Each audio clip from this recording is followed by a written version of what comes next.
Hi, this is All Things Property with me, Zamantungwa Khumalo. Here are 3 questions to ask before selling your property.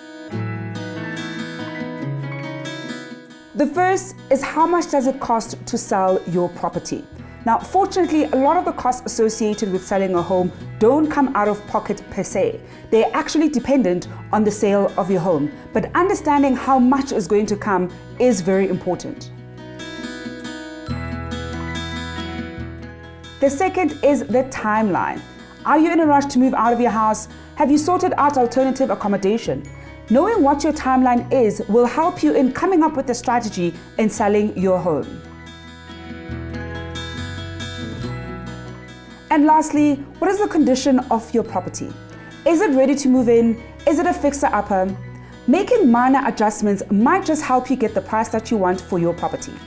For more tips and advice on all things property, go to our blog on www.builders.co.za.